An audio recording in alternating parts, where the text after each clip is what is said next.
കഴിഞ്ഞ എപ്പിസോഡിൽ സ്നേഹക്കൂട്ടിലെ വിശേഷങ്ങളും നിഷ സ്നേഹക്കൂടിനെയെല്ലാം നമ്മൾ പരിചയപ്പെട്ടു. ഇന്ന് കോട്ടയത്തെ യുവ വനിതാ സംരംഭകയായ ചിന്നു മാത്യുവിനെയാണ് നമ്മൾ പരിചയപ്പെടാൻ പോകുന്നത്.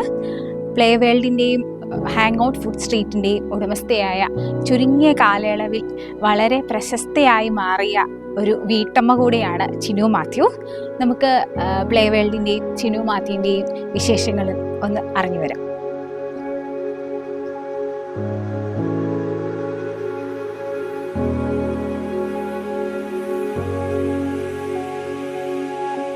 ചൂണ്ടച്ചേരി എഞ്ചിനീയറിംഗ് കോളേജിലെ അസിസ്റ്റന്റ് പ്രൊഫസർ കസേരയിൽ നിന്നും പ്ലേ വേൾഡും ഹാങ് ഔട്ടും പോലുള്ള ഒരു വലിയ സംരംഭത്തിലേക്ക് ചേച്ചി എങ്ങനെ വന്നു?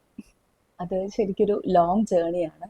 എനിക്ക് ഭയങ്കര ഇഷ്ടമായിരുന്നു ടീച്ചിങ് പ്രൊഫഷൻ. അങ്ങനെയാണ് എംടെക് കഴിഞ്ഞ് ടീച്ചിങ്ങിലോട്ട് തന്നെ പോയത്.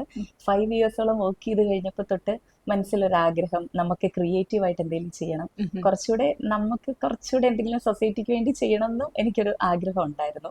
നമുക്കിവിടെ ഒരു പ്ലോട്ട് ഉണ്ട്, അതെങ്ങനെ നന്നായിട്ട് ഇവിടുത്തെ ആൾക്കാർക്ക് വേണ്ടി ഡെവലപ്പ് ചെയ്യാം എന്നുള്ളൊരു ആഗ്രഹത്തിലാണ് പ്ലേ വേൾഡ് എന്നുള്ളൊരു കോൺസെപ്റ്റിലോട്ട് വന്നത്.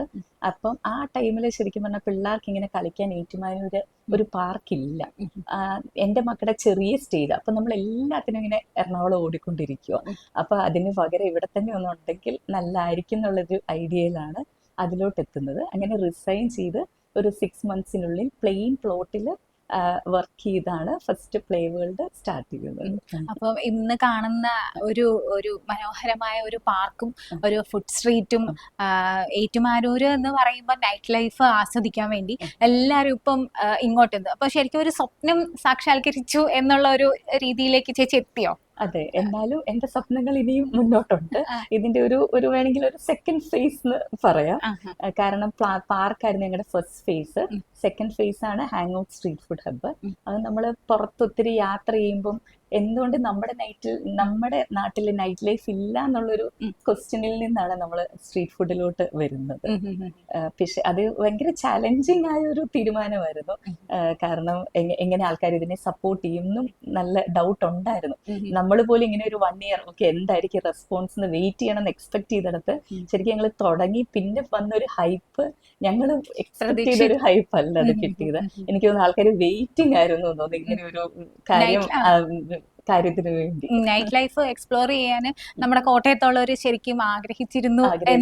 ശരിക്കും എനിക്ക് ആഗ്രഹം ഉണ്ടായിരുന്നു. കാരണം ഹസ്ബൻഡ് റിഗിൽ വർക്ക് ചെയ്യുമ്പോൾ നമ്മൾ ഈ നൈറ്റ് 8 o'clock 9 o'clock കഴിഞ്ഞാൽ പിന്നെ ഒരു പോയിന്റ് ഇല്ല നമുക്കൊന്ന് ഫ്രീ ആയിട്ട് ഇരിക്കാൻ. പ്രത്യേകിച്ച് ലേഡീസിന് ഒന്ന് ഫ്രീ ആയിട്ട് ഒരാളെ കണ്ടാൽ വേറൊരു ഡൗട്ടാണ് എല്ലാവർക്കും വരുന്നത്, എന്തിനാ ഇവിടെ ഇരിക്കുന്നത്, ആ ഒരു പോയിന്റ്. അപ്പം ശരിക്കും ഒരു ജഡ്ജ്മെന്റും ഇല്ലാതെ ആളുകൾക്ക് ഫ്രീ ആയിട്ട് വന്ന് എൻജോയ് ചെയ്യാൻ പറ്റുന്ന, സേഫ് ആയിട്ട്, ഇപ്പം പെൺപിള്ളേർ ഗ്യാങ് ആയിട്ട് വരാം, മിക്സ് ചെയ്ത് വരാം, എങ്ങനെയായാലും ഒരു ജഡ്ജ്മെന്റും ഇല്ലാതെ ഒരു 10-12 മണി വരെ ഇരുന്നാലും ഒരു പ്രശ്നമില്ലാത്തൊരു സ്പോട്ട് ഉണ്ടാക്കണം എന്ന് സത്യം പറഞ്ഞാൽ എനിക്കൊരു ആഗ്രഹം ഉണ്ടായിരുന്നു. അതിൽ നിന്ന് തന്നെയാണ് ഇതിലോട്ട് എത്തുന്നത്.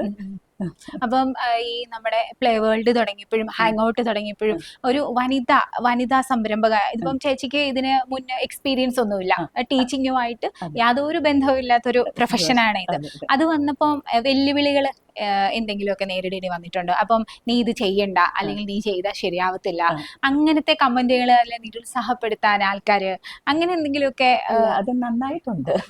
അത് ശരിക്കും പറഞ്ഞാൽ തുടക്കത്തിൽ നമുക്ക് അത് തന്നെയാണ് ഫേസ് ചെയ്യേണ്ടി വരുന്ന ഏറ്റവും വലിയ ചാലഞ്ച്. നമ്മളൊന്ന് പ്രൂവ് ചെയ്യുന്നോടം വരെ. ഇപ്പൊ റിസൈൻ ചെയ്തപ്പോൾ ഒരു വലിയ ക്വസ്റ്റ്യൻ, ഇത്രയും നല്ലൊരു ജോലി ഇപ്പോഴും ചിലർ ചോദിക്കുന്നുണ്ട്, ആ ജോലി എന്തിനാ റിസൈൻ ചെയ്തതെന്ന്. കാരണം ആ ജോലി ഒരു നല്ലതായിരുന്നു. പക്ഷെ അപ്പോഴും ഇത്രയും ചെയ്ത കാര്യങ്ങൾ അങ്ങനെയല്ല. ലേഡീസ് എന്ന് പറഞ്ഞാൽ അങ്ങനെ വർക്ക് ചെയ്യണം. പിന്നെ ചിലർ ഇപ്പൊ എന്നോട് ചോദിക്കുന്നുണ്ട്, ഫുള്ളി ഇൻവോൾവ് ആയിട്ട് നിൽക്കുമ്പോഴും ഇവിടെ ഇടയ്ക്ക് വന്ന് നോക്കത്തേ ഉള്ളൂ. ആർക്കും ഇപ്പോഴും ഒരു ലേഡി ഇത് നടത്തുന്നു എന്നുള്ളൊരു കോൺസെപ്റ്റിലോട്ട് അങ്ങോട്ട് കിട്ടുന്നില്ല എന്ന് എനിക്ക് മനസ്സിലായി. ഇത്രയും വലിയൊരു സംരംഭം, ഒരു പാർക്ക് എന്ന് പറഞ്ഞാൽ കുഞ്ഞു ഇതൊന്നും അല്ല. ഒരുപാട് കുട്ടികളെ ഇപ്പൊ പച്ചേച്ചി പറഞ്ഞ പോലെ ഫാമിലി ആയിട്ട് വരുന്നുണ്ട്, ഫ്രണ്ട്സ് ആയിട്ട് വരാം. തൊട്ടപ്പുറത്താണെങ്കിൽ 6 മണി കഴിഞ്ഞാൽ നല്ല അടിപൊളി 5 മണി മുതൽ ഫുഡ്. ആക്ച്വലി നമ്മൾ 3 o'clock to night 2 o'clock. അപ്പൊ അങ്ങനെ ഒരു സംഭവം ഒരു പെണ്ണിനെ കൊണ്ട് എങ്ങനെ മുന്നോട്ട് കൊണ്ടുപോകാൻ പറ്റുന്നു എന്നുള്ള ഒരു വലിയ ക്വസ്റ്റ്യൻ ആണ്. അതിനെനിക്ക് ശരിക്കും പറഞ്ഞാൽ സപ്പോർട്ട് എന്ന് പറയാൻ പറ്റില്ല. ഞാനും മജുവും കൂടെയാണ് ഇത് തുടങ്ങുന്നത്. അപ്പം ഞങ്ങള് ആദ്യം മുതലേ പ്ലാൻ ചെയ്ത് നമ്മൾ തമ്മിൽ ഡിസ്കസ് ചെയ്ത് വരുന്ന ഐഡിയാസ് ആണ് ഇങ്ങനെ എക്സിക്യൂട്ട് ചെയ്ത് വരുന്നത്.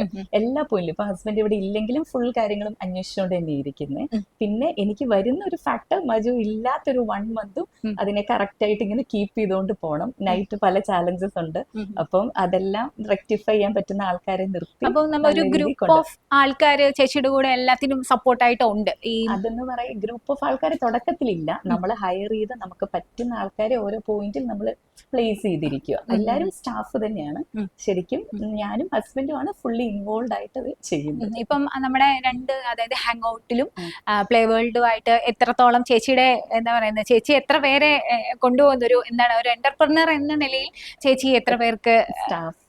നമുക്ക് ഡയറക്റ്റ് സ്റ്റാഫ് ഒരു 30 ഉണ്ട്. പിന്നെ ഇപ്പം സ്ട്രീറ്റ് ഫുഡിൽ ഇത്രയും സ്റ്റാഫ് എടുക്കുവാണെങ്കിൽ ഫുൾ ടോട്ടലി കൺട്രോൾ ചെയ്യുവാണെങ്കിൽ അത് അവിടെ ഒരു എനിക്കറിയാം അത്രയും തന്നെ സ്റ്റാഫ് ഉണ്ടാവും, ഇത്രയും കൗണ്ടേഴ്സ് ഉണ്ടല്ലോ. നല്ല ഫുഡിനെ കുറിച്ചൊക്കെ ആണെങ്കിലേ നല്ല നാടൻ മറ്റേ ഷാപ്പിലെ ഫുഡും പിന്നെ പാനിപൂരി അങ്ങനെ എന്നെ വേണമെങ്കിലും അവിടെ നല്ല അവൈലബിൾ ആണല്ലോ. അപ്പം ആരെ വേണമെങ്കിലും, അതായത് ഇപ്പം എന്താ പറയുന്നത്, ലവേഴ്സിനും വേണേ വരാം, ഫാമിലിക്കും വേണേ വരാം, ആർക്കും ചേച്ചി പറഞ്ഞാൽ ആർക്കും ഒരു ബുദ്ധിമുട്ടില്ലാത്ത രീതിയിൽ സേഫ്റ്റി ഒരു നിങ്ങള് പ്രൊവൈഡ് ചെയ്യുന്ന വലിയൊരു ഇത്. അതിന്റെ എങ്ങനെയാണ് ശരിക്കും നമ്മൾ ആദ്യം തന്നെ ചെയ്തത് നമ്മളൊരു ശരിക്കും ഞങ്ങളുടെ ഒരു കോൺസെപ്റ്റ്, ഞങ്ങള് ഒരു പൂരപ്പുറം പോലെ ഫുൾ ലൈറ്റ് ഇട്ട് അപ്പൊ തന്നെ ആ ഒരു സേഫ് ഫീൽ ആയി. പിന്നെ എല്ലാ പോയിന്റ്സിലും വാച്ച് ചെയ്യാൻ ആൾക്കാരുണ്ട്. അവര് ഒരു എക്സ് മിലിറ്ററി ആണ് മെയിൻ ക്യാപ്റ്റനായിട്ട് വെച്ചിരിക്കുന്നത്. അപ്പൊ അതിന്റെ രീതിയിൽ അവര് നോക്കിക്കോളും. പിന്നെ തുടക്കം എല്ലാം സത്യം പറഞ്ഞാൽ പോലീസ് വന്ന് നിൽക്കുന്നുണ്ടായിരുന്നു, കാരണം ഇവിടെ ഇഷ്യൂ ഉണ്ടാകുമോ എന്നുള്ളൊരു ഡൗട്ട്. ഇപ്പൊ അവരിങ്ങോട്ട് വരുന്ന പോലും ഇല്ല, കാരണം അവർക്ക് അറിയാം ഇത് നല്ല രീതിയിലാണ് നമ്മൾ കൊണ്ടുപോകുന്നത്. പിന്നെ നമ്മുടെ ഏറ്റവും സപ്പോർട്ട് എന്ന് പറയുന്നത് പാർക്കിന്റെ ബേസിൽ നമുക്ക് വരുന്ന ഫാമിലി കസ്റ്റമേഴ്സ് തന്നെയാണ് ഹാങ് ഔട്ടിന്റെ ഒരു വലിയ സപ്പോർട്ട്. കാരണം ഒരു 10 മണിക്ക് പാർക്ക് ക്ലോസ് ചെയ്ത് ഇറങ്ങുമ്പോൾ ഈ ഫുൾ ഫാമിലി ഇവിടെ ഉണ്ട് ഫുഡ് കഴിക്കാൻ. അപ്പൊ അതൊരു ഫാമിലി കൾച്ചറാണ് അവിടെ നമുക്ക് കിട്ടുന്നത്. എനിക്കിപ്പോഴും തോന്നുന്നില്ല ഞാൻ ഒറ്റയ്ക്ക് വേറൊരു സ്ഥലത്ത് കൊണ്ടൊരു ഹാങ് ഔട്ട് പ്ലേസ് ചെയ്താൽ പോലും ചിലപ്പോൾ ഇത്ര സക്സസ്ഫുൾ ആയി പോകണം എന്നില്ല. കാരണം ഇത് അത്രയും പിന്നെ ഇത്രയും നാള് നമുക്ക് ഇവിടെ ഒരു ബേസ് ഉണ്ട്, ഇതെല്ലാം ആൾക്കാർക്ക് നമ്മളെ അറിയാം, ആ ഒരു വിശ്വാസത്തിൽ തന്നെയാണ് വരുന്നത്. അപ്പം 8 വർഷമായിട്ടുള്ള യാത്ര, 8 വർഷമായിട്ടുള്ള, അപ്പം ഇപ്പം പൂർണ്ണമായിട്ടും ഇത് സക്സസ്ഫുൾ ആയി എന്ന് തോന്നിയത് എത്ര 2-3 വർഷം കഴിഞ്ഞപ്പോഴാണോ? ആക്ച്വലി പാർക്ക് തുടക്കം തൊട്ട് തന്നെ നല്ല തിരക്കും കാര്യങ്ങളും ഉണ്ട്. എന്നാലും നമുക്കൊരു പേരായി വന്നത്, എനിക്ക് തോന്നുന്നു എല്ലാ ബിസിനസ്സിനും മിനിമം ഒരു 5 years എടുക്കും നമ്മൾ അതിന്റെ ഒരു രീതിയിലോട്ട് വരാൻ. ആ ഒരു 5 years പോയിന്റിലാണ് ഞങ്ങൾ നെക്സ്റ്റ് സ്റ്റെപ്പിലോട്ട് സ്ട്രീറ്റ് ഫുഡിലോട്ട് പ്ലാൻ ഇട്ട് ചേച്ചിയുടെ തന്നെ ചേട്ടന്റെയും ചേച്ചിയുടെയും കൂടെ ഐഡിയ. പിന്നെ ഞങ്ങൾ ഇങ്ങനെ ഇഷ്ടംപോലെ യാത്ര ചെയ്യുമ്പോൾ നമ്മൾ നൈറ്റ് ലൈഫ് എൻജോയ് ചെയ്യുന്നുണ്ടല്ലോ നന്നായിട്ട്. അപ്പം ആൾക്കാർക്ക് ഇതും ആഗ്രഹം ഉണ്ടാവും, എന്തായാലും നമുക്ക് ചെയ്തു നോക്കാം. ശരിക്കും ഞങ്ങൾക്ക് ഏറ്റവും കൺവീനിയന്റ് ആയിട്ട് മോർണിംഗ് ഒരു 10 to 10 ചെയ്താൽ മതി. അങ്ങനല്ല, റിസ്ക് എടുത്ത് ഇതൊന്ന് ചെയ്യണം എന്ന് തന്നെ ഓർത്ത് ചെയ്തതാണ്. ഇനി വെൻ എന്ന് പറയുന്ന വുമൺ ഓണ്ടർപ്രണർ നെറ്റ്വർക്ക് ആണ്. അതിന്റെ ഫൗണ്ടർ ഷീല കൊച്ചുസേൻ V-Starന്റെ ഷീല മാം ആണ്. അപ്പം ആ ഒരു വിഷനിലുള്ള ഒരു ഫൗണ്ടേഷൻ അതിനുണ്ട്. 6 ചാപ്റ്റേഴ്സോളം ഉണ്ട് ഇപ്പം എല്ലായിടത്തുമായിട്ട്. കോട്ടയം ചാപ്റ്റർ ഒരു വാട്സപ്പ് ഗ്രൂപ്പായി നിന്ന് അതിൽ നിന്ന് അവർ നമ്മളെ സെലക്ട് ചെയ്തു. ഓക്കെ, ഇതിന്റെ വൈസ് ചെയർ പോയിന്റ് ഏറ്റെടുത്ത് ഒരു കമ്മിറ്റി ഫോം ചെയ്ത് ക്രിയേറ്റ് ചെയ്ത് കൊണ്ടുവരാൻ. അങ്ങനെ ടോട്ടലി കോട്ടയത്തിന്റെ ഒരു ഫുൾ ഓൺ ആദ്യമായിട്ട് അതിനെ കൊണ്ടുവന്ന ഒരു 100+ വുമൺ ഓണ്ടർപ്രണേഴ്സ് ഉണ്ട്. അപ്പം ഞങ്ങൾ കമ്മിറ്റി ഫോം ചെയ്ത് അങ്ങനെ വൈസ് ചെയർ ആയി, പിന്നീട് ചെയർ ആയി. ഇപ്പൊ അതിന്റെ അഡ്വൈസറി പോയിന്റിൽ നല്ല രീതിയിൽ ഇത്രയും ലേഡീസ് എൻജോയ് ചെയ്ത് അത് ആ ഒരു കൂട്ടം എന്ന് പറയുന്നത് നമുക്ക് ബിസിനസിനും ഭയങ്കര പ്ലസ്. ഇത്രയും 100+ ലേഡീസ് അങ്ങോട്ടും ഇങ്ങോട്ടും അത്രയും ബിസിനസ് ചെയ്തുകൊണ്ടിരിക്കുവാണ്. പിന്നെ പുതിയതായിട്ട് വരുന്നവർക്കും ആസ്പയറിംഗ് ഓണ്ടർപ്രണേഴ്സിനും നമ്മുടെ കൂടെ വരുമ്പോൾ അതൊരു സ്ട്രെങ്ത്. നമ്മളും കുറെയൊക്കെ കണ്ടല്ലേ പഠിക്കുന്നത്, നമ്മുടെ അനുഭവം എക്സ്പീരിയൻസ്. ഇപ്പൊ ഞാൻ എറണാകുളം പോകുമ്പോൾ ഇത്രയൊക്കെ ചെയ്യാൻ പറ്റും. അപ്പൊ ലേഡീസിന് ഒരു ലിമിറ്റ് ഇല്ല എന്ന് നമുക്ക് മനസ്സിലാകും ഇങ്ങനെയുള്ള ഗ്രൂപ്പ്സിന്റെ കൂടെ നമ്മൾ ജോയിൻ ചെയ്യുമ്പോൾ. ഒന്നിനും ഒരു ലിമിറ്റ് വെക്കേണ്ട ആവശ്യമില്ല എന്നുള്ളത് ആണ് ചേച്ചി നമ്മുടെ സംരംഭത്തിലൂടെ എല്ലാവർക്കും പറഞ്ഞു കൊടുക്കുവാണ്. അത് തന്നെയാണ് ഞാൻ ആഗ്രഹിക്കുന്നത്. ഒരു ലേഡി ജെന്റ് ഡിഫറൻസ് വെക്കേണ്ട കാര്യമില്ല. നമ്മുടെ നാട് സേഫ് ആണെന്ന് ചോദിച്ചാൽ നമ്മൾ ആ കറക്റ്റ് രീതിയിൽ പോവുകയാണെങ്കിൽ അത് ഓക്കെയാണ്, നമുക്ക് സേഫ് ആണ്. നമ്മൾ മര്യാദയ്ക്ക് ബിസിനസ് ചെയ്ത് നമ്മളുടെ രീതിയിൽ നമ്മൾ പോയാല് വനിതകൾക്കും. ഇപ്പം ഞാനൊരു അവിടെ നോക്കി ഞാൻ ചിലപ്പോൾ 11 o'clock 12 o'clock തിരിച്ചു വരുന്നെങ്കിലും ഇപ്പൊ ആരും ജഡ്ജ് ചെയ്യുന്നില്ല, കാരണം എല്ലാവർക്കും അറിയാം നമ്മളെ ഇത് നടത്തുന്നു. ഉം. ആ കുറച്ച് ശരിക്കും പറഞ്ഞാൽ പുറത്ത് നാടുകളിൽ എന്തിനാ പിള്ളേർ പോകുന്നത്? ഉം. അവർക്ക് അവിടുത്തെ ലൈഫ് സ്വാതന്ത്ര്യം. കിട്ടാൻ, ഫ്രീഡം കിട്ടാൻ. ഇവര് ഫ്രീഡം എന്ന് പറയുന്ന ഒരു ഓവർ ഫ്രീഡം ഒന്നും അല്ല ഇവർ ആഗ്രഹിക്കുന്നത്, കുറച്ചൊന്ന് ഫ്രീ ആയിട്ട് ഇരിക്കാൻ, എൻജോയ് ചെയ്യാൻ. ഉം. പക്ഷെ നമ്മുടെ നാട്ടിലെ ആളുകളുടെ ചിന്താഗതി സത്യം പറഞ്ഞാൽ കുറച്ചുകൂടെ മാറേണ്ടതുണ്ട്. ഉം. കുറെ കൂടെ ഓപ്പൺ ആയിട്ട് വേൾഡിനെ കാണാൻ തുടങ്ങുമ്പോ തന്നെ ഉം. ഇത് അതിന്റെ രീതിയിൽ സ്വീകരിക്കാൻ ഇപ്പൊ പറ്റും. ഹാങ് ഔട്ടിൽ വന്നിട്ടുണ്ടെങ്കിൽ സേഫ് ആണ്, ആ, അതെ, നമുക്ക് 100% safe ആണ്. സമാധാനമായിട്ട് സമാധാനമായിട്ട് നിങ്ങളുടെ ഇഷ്ടത്തിന് ഇരിക്കാം, ഭക്ഷണം കഴിക്കാം, ഭക്ഷണം കഴിക്കാം, വർത്താനം കറങ്ങി പറയാം, നടക്കാം. വർത്താനം പറയാം, അതെ, എൻജോയ് ചെയ്ത് നടക്കാം. നടക്കാം.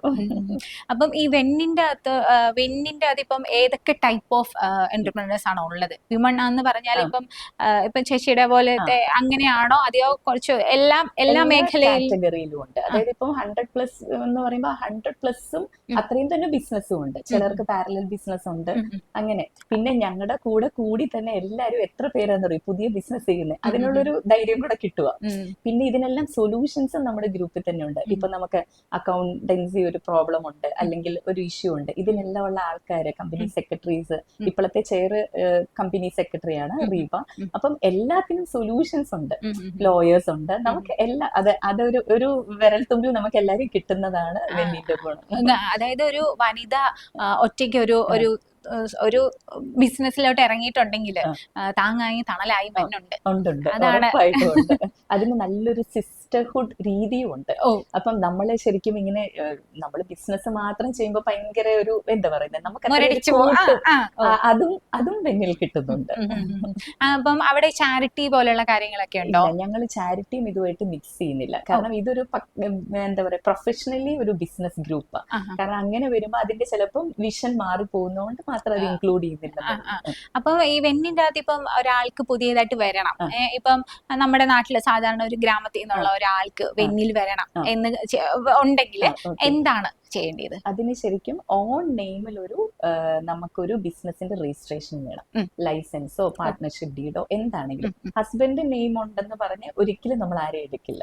ഓൺ നെയിമിൽ വേണം താനും. ഞങ്ങളത് ചെക്ക് ചെയ്യുകയും ചെയ്യും, അവരതിൽ ഇൻവോൾവ് ആണോ ചെയ്യുന്നുണ്ടോ എന്ന്. നമ്മളൊരു നെയിം സേക്കിന് ഒരാളെയും എടുത്തു വെക്കുന്നില്ല.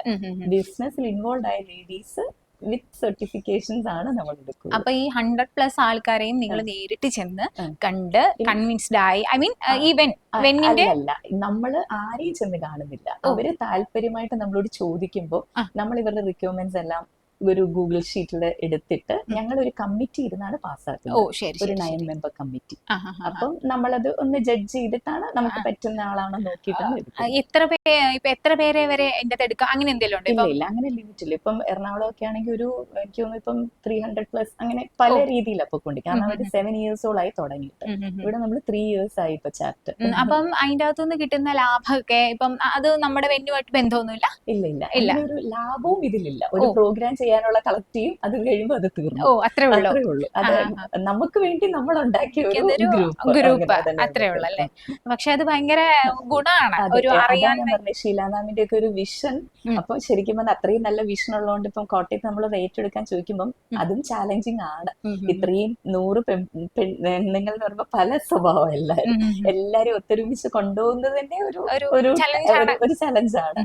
അതൊരു കൂട്ടോടെ ഇത് ചെയ്യുമ്പോൾ അതൊരു സന്തോഷമാണ്. അപ്പൊ അതിന്റെ അകത്തോട്ട് വരണമെങ്കിൽ ഇപ്പൊ ജസ്റ്റ് നിങ്ങൾ വരുന്നുമ്പേ പറഞ്ഞ പ്രൊസീജിയർ മാത്രമേ ഉള്ളൂ. അത് ഓക്കെ ആയാൽ വെന്നിൽ അംഗമായി.